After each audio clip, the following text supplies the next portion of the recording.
Christopher Codrington was a Barbadian-born British soldier, plantation and slave owner, bibliophile, and colonial governor. Life. Christopher Codrington was born in Barbados in 1668.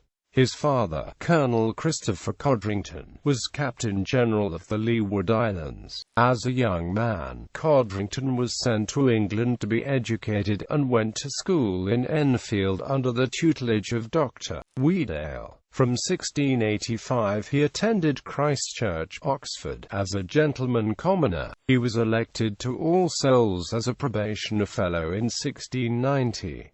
He was an enthusiastic book collector. In 1694, while retaining his fellowship, he followed William III of England to Flanders. Having fought with distinction at Namur, he was made a captain of the 1st Regiment of Foot Guards in 1695. In the same year, he accompanied the king to Oxford and, in the absence of the public orator, was selected by the university to deliver the university oration. Mr. Codrington of All Souls, says Edmund Gibson, in a very elegant oration expressed the public joy of the university to see His Majesty. Codrington had by this time acquired the reputation of a wit and scholar, though his fame is rather to be inferred from the dedications addressed to him by Thomas Creech, Dennis, and others, than from documented performances on his part. In 1698, after the Peace of Ryswick, his father seems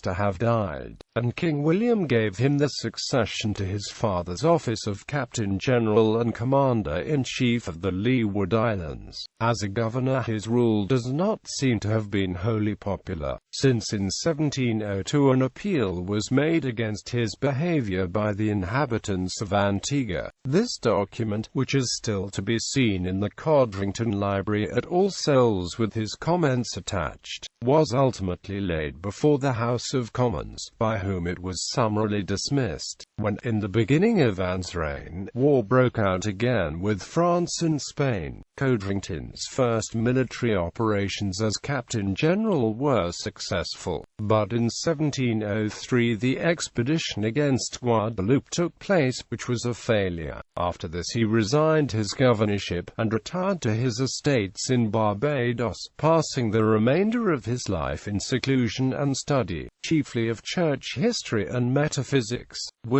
He died on the 7th of April 1710, and his body was brought to England and buried on the 19th of June following in All Souls Chapel. By his will dated 1702 he left £10,000 and £6,000 worth of books to the college, a legacy that sufficed to erect, furnish, and endow a magnificent library, in the middle of which stands his statue by Sir Henry Cheer. He also left £20 for his own gravestone and £1,500 for a monument to his father in Westminster Abbey. His two estates in Barbados, now known as the Society and the College, together with part of the island of Barbuda, he left to the Society for the propagation of the gospel in foreign parts for the foundation of a college in Barbados, in which a convenient number of professors and scholars were to be maintained, all of them to be under the vows of poverty, chastity, and obedience, and obliged to study and practice physic and chirurgery, as well as divinity, that by the apparent usefulness of the former to all mankind they may both endear themselves to the people, and have the better opportunity of doing good to men's souls, while they are taking care of the bodies.